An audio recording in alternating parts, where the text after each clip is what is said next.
Greetings, unsettled souls, and welcome to The Correct Views. Sam I.B. Gangi reporting for the Media Speaks. If I'm waving at you now, you are on low def, and that is used for streaming live. If you are not streaming live, then poof, hopefully it appeared. If not, I look really stupid. But that is the high def, which is you guys, and that's where most of you are going to want to watch if you are not viewing live. In any event, friends, we are going to move straight into the news. Plummeting oil prices could destroy the banks that are holding trillions in commodity derivatives. This is wonderful news. Yes, I'm fully aware that a major banking incident would create a temporary but very devastating collapse. But this is what we would need to happen, at least to some degree, to put us back where we need to be. They need to be exposed and they need to crash. The problem in this country is the mega banks, is the big banks. Yes, there are certain good people that work at banks, and my brother would definitely attest to that. But they're, as a whole, a very evil and destructive entity. America's best days existed prior to when the effects of the central bank took effect. Now, there were some years after they took effect where things were fine because it took a while for them to truly hurt us. Well, have you noticed that any globalist, any New World Order lover is finding this gas issue to be a big problem? However, those of us that actually care about America as in not part of the UN, America as part of America, is delighted by this. And I've said it 100 times. It's not that I'm a big Sarah Palin fan. I've never voted for the woman. But she was right about one thing: drill, baby, drill. And anything that's good for America is automatically listed as bad for the rest of the world. So it poisons common sense against the New World Order. The reason that gas prices are doing this is because we've allowed ourselves to get involved in the New World Order to begin with, to such a staggering degree that we now are looking at issues where things were propped up where they shouldn't be in order to gain leverage over other economy. Basically, we've been paying more for gas for a very long time than we need to be, both because of the reason that I just gave you, as well as the lie that is man-made global warming. This is Michael Snyder, Economic Collapse. Could the rapidly falling oil prices trigger a nightmare scenario for the commodity derivatives market? Well, you shouldn't be in the derivatives market, as we've said here repeatedly. The big Wall Street banks did not expect plunging home prices to cause a mortgage-backed securities implosion back in 2008. And their models did not anticipate a decline in the price of oil by more than $40 in less than 6 months this time either. If the price of oil stays at this level or goes down even more, someone out there is going to have to absorb some absolutely massive losses. Losses that they got greedy and invested over their heads in to begin with. And they invested in it knowing that they were costing you more money when they did it. If the price of oil stays, or excuse me, in some cases, the losses will be absorbed by oil producers. But many of the big payers in the industry have already locked in the high prices for the next year through a derivatives contract. You know what? You know when you issue a derivative contract that this could happen. Therefore, shut the hell up. You knew the risks when you got in it. Tired of this. Bail me out because I made a bad decision, BS. Not just a bad decision, I greeted my whole life into it. The companies enter into these derivatives contracts for a couple of reasons. Number one, many lenders do not want to give them any money unless they can show that they have locked in a price for their oil that is higher than the cost of production. You can't blame them for that. Secondly, derivative contracts protect the profits of oil producers from drastic swings in the marketplace. These dramatic swings rarely happen, but when they do, they can be absolutely crippling.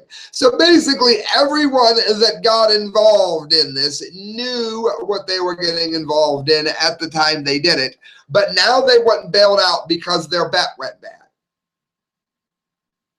Ridiculous. You know what? My best friend Dan and I, we bet beers all the time for games, NFL games, all the time.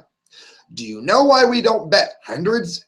Because we can't afford to bet hundreds. If you are going to get into this, then get ready to pay what you owe or don't make the bet. Do not expect us to bail you out and to somehow cry when it folds like a rusty lawn chair under a fat man. So, I mean, it's more whining from the 1% is what it is. That's basically all it is.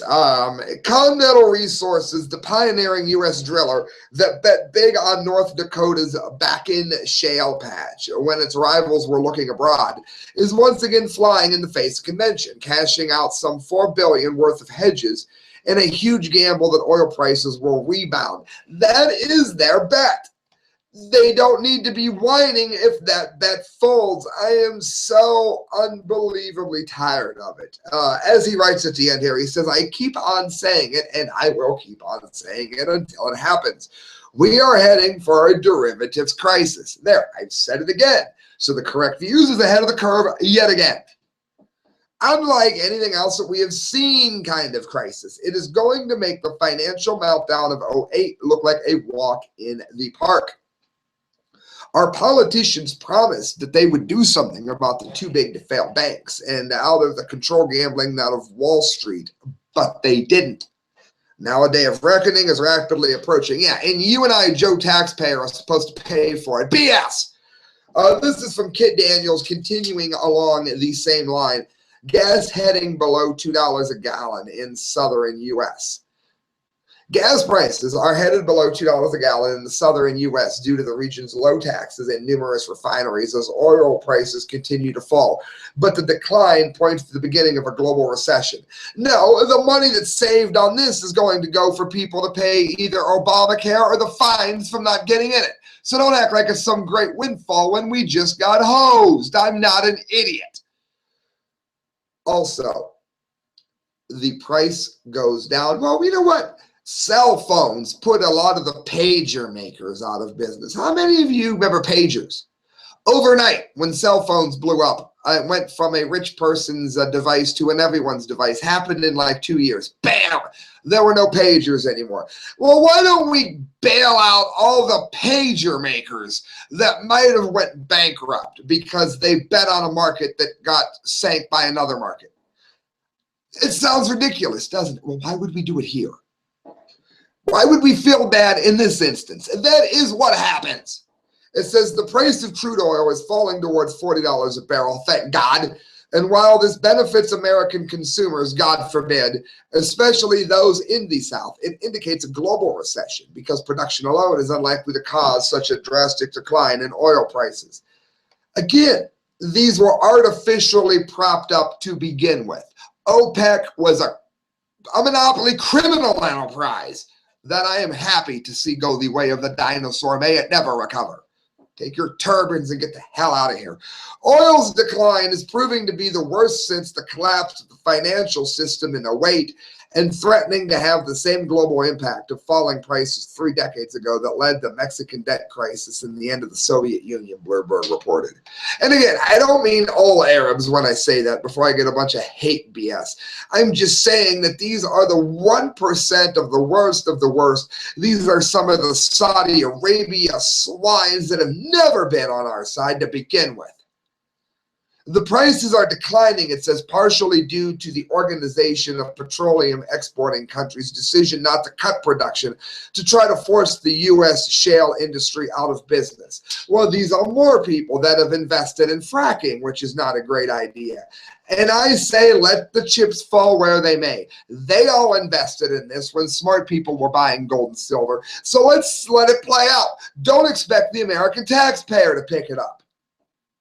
It's already beginning to work. It says several American oil exploration and drilling companies are slowing down because the industry is already close to unprofitable. That's what greed does to you. In 2016, when OPEC completes this objective of cleaning up the American marginal market, the oil price will start growing again. Industry insider Leonid Fedden told Bloomberg the U.S. shale boom is on for a par like the dot-com boom. BS. It was overinvested in to begin with, and this is what happens when prices level out.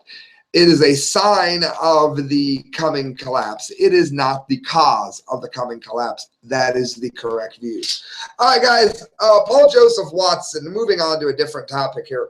Congress passes bill which grants unlimited access to communications of every American. I'm not going to spend a lot of time on this because, God alive, I would hope all of you know by now what is being done and how we are being spied on. However, just to go over it one more time, since it does matter, yes, every American is being spied on. Computers are looking for keywords and they are sending it to people who are looking, very likely somebody is seeing what you text and what you send, which is a breach of your Fourth Amendment rights, even if you don't care about it. It didn't say it was God granted because you cared about it. They said it was God granted. According to Congressman, and I would vote for this man for president, Justin Amash, Congress had just passed a bill which grants the government and law enforcement unlimited access to the communications of every American. When the Michigan lawmaker discovered that the Intelligence Authorization Act for SY 2015 had been amended with a provision that authorizes, quote, the acquisition, retention, and dissemination, end quote, of all communications data from U.S. citizens, he desperately attempted to organize a roll call vote on the bill because he's a wonderful American. However, it says the legislation was passed yesterday 325 to 100 via a voice vote, a green light for what Amish describes as one of the most egregious sections of law that I've encountered during my time as a representative.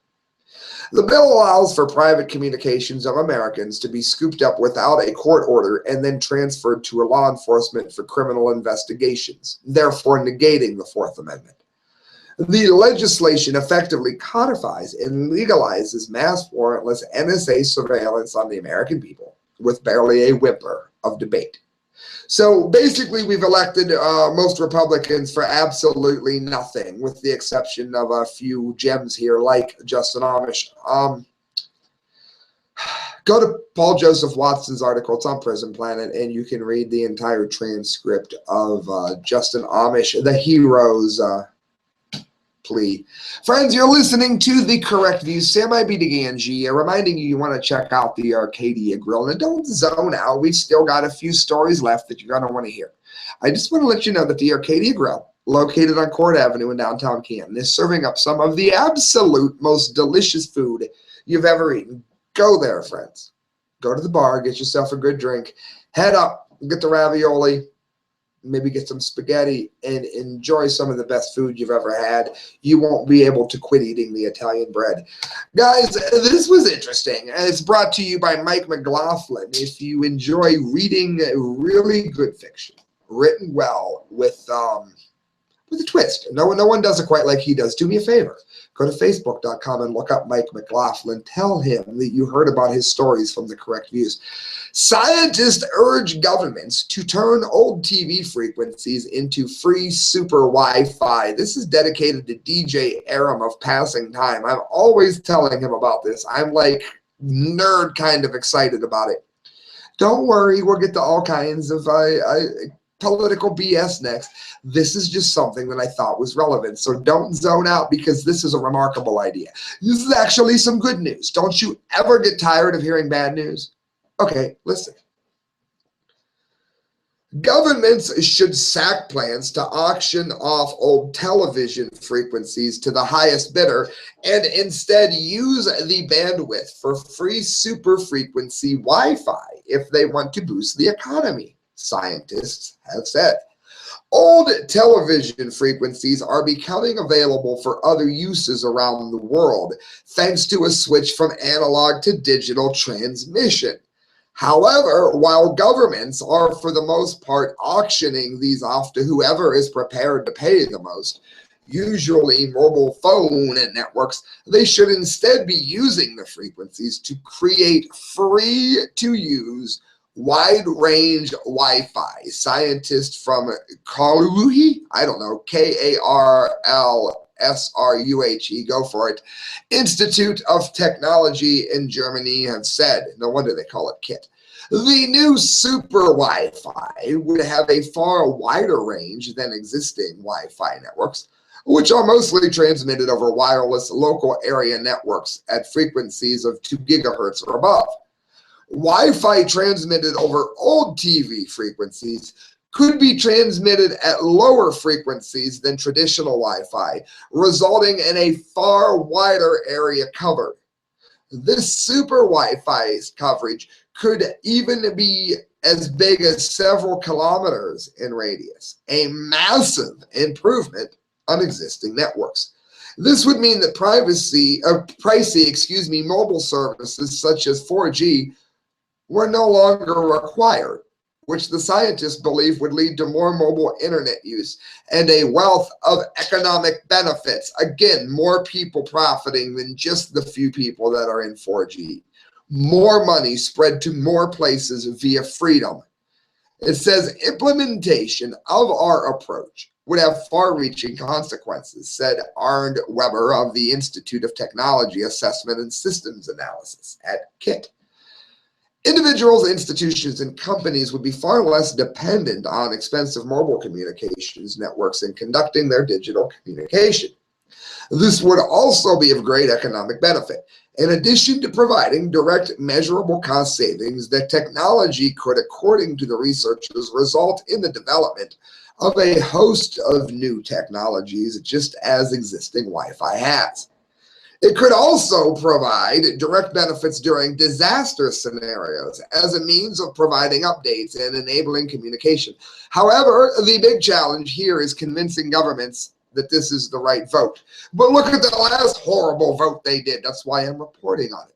Contact your representative, your senator, contact your government and let them know that you want this to happen. I'm not just talking about this for no reason, people. It says many have argued that these frequencies are common property and therefore should be made available to the public free of charge. Amen. A view that has been opposition from a number of people, including the Nobel Prize winning economist Robert Coase. Keep in mind, Obama won the Nobel Peace Prize, so I mean, Nobel is a tarnished name.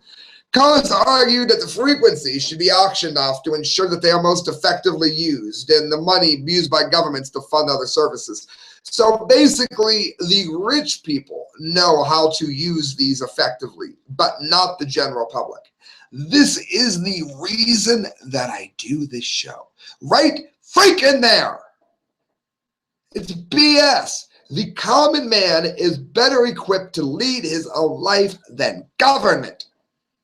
The reason you are being cheated in life is because government has heaped too many restrictions on you. Otherwise, you would be able to accomplish far more than you've ever accomplished. Don't argue with me on this. It is a correct view. It says others have argued that congestion would make these lower frequency networks unworkable. However, Weber and his colleague Jens Elsner argue that it is possible to avoid such congestion with the right technological approach. And I say that is 100% true, because it is. All right, guys, Bloomberg.com. HSBC Goldman rigged metal prices for years, suit says. This is another instance of why you should buy gold. Go to the mediaspeaks.com and look up how to live without banks, or just type in how to live without banks, Media Speaks. It'll come up. It will tell you how to buy gold, silver, platinum, copper, whatever, without any paper trail.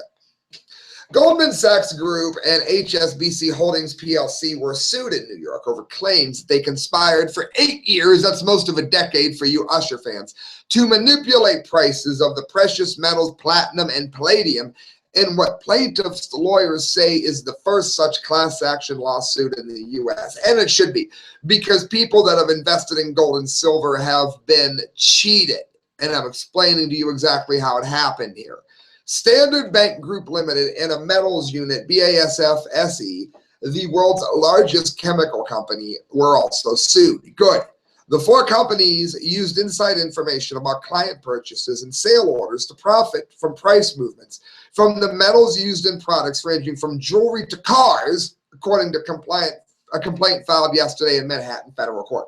So basically, what they did is deliberately manipulated the price in their favor so that investors would lose.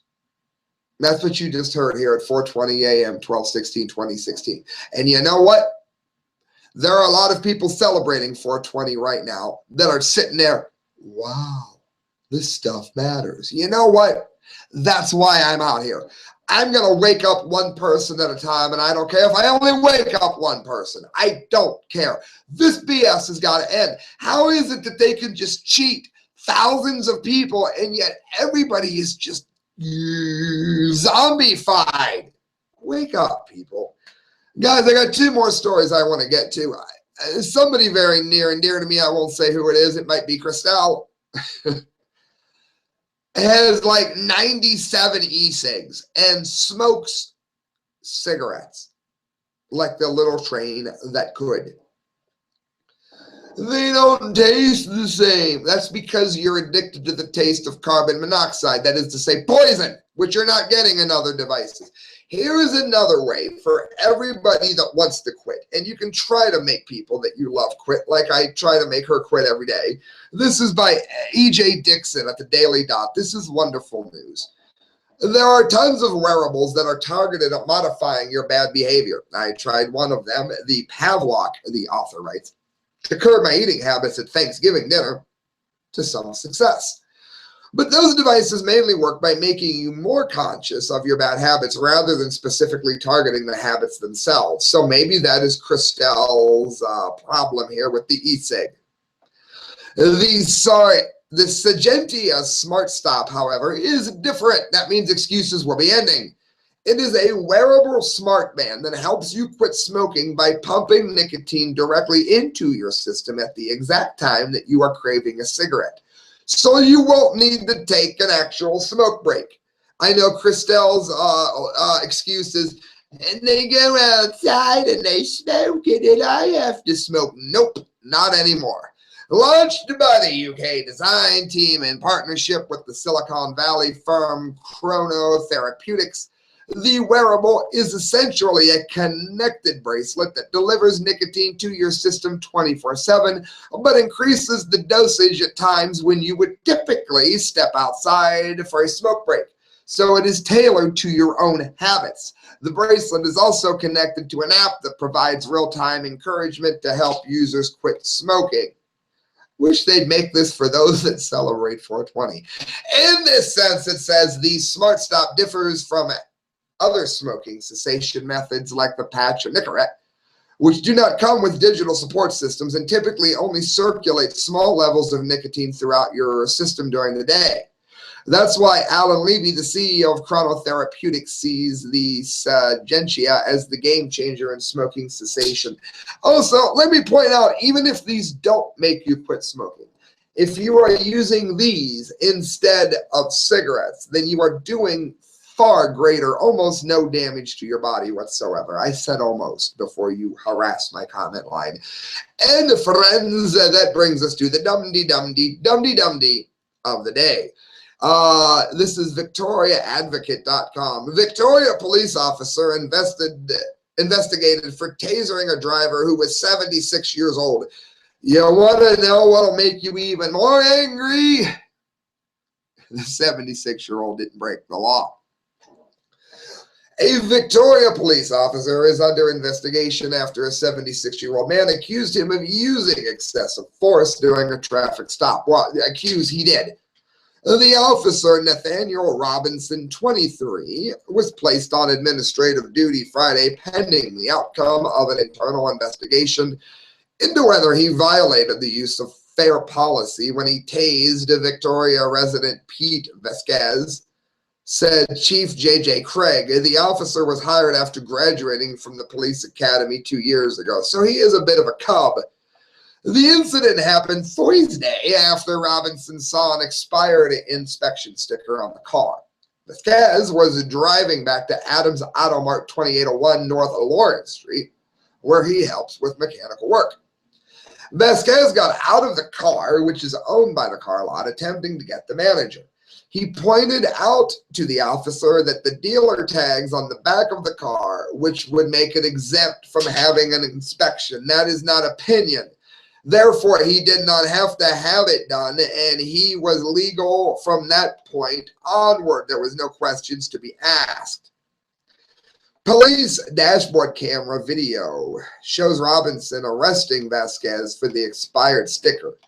It goes on, when the officer first grabbed Vasquez's arm, the older man pulled it away. God forbid you would have instinct. Robinson then pushed Vasquez down on the hood of the police cruiser.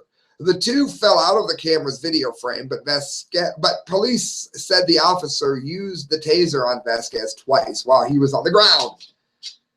He just acted like a pit bull, and that was it, Vasquez says. For a while, I thought he was going to pull his gun out and shoot me. Keep in mind, this is an old dude. Vasquez was handcuffed, placed in the back of the police cruiser, and taken to Citizens Medical Center, where he remained in police custody for 2 hours. Craig said the police department's dash cam footage raises some concerns. I would hope so. He decided to open the investigation after viewing the footage and was personally apologized to Vasquez for the incident. I would hope so. It says there are a number of things that can happen to the officer. He could...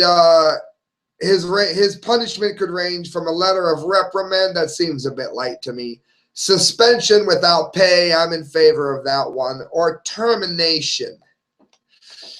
He was a bit of a cob. I'm not going to vote for termination, but for those of you that would vote for it, I certainly see your point. Let me go to a bigger point, Rylan, before I jump off here for the night, and I thank you for listening.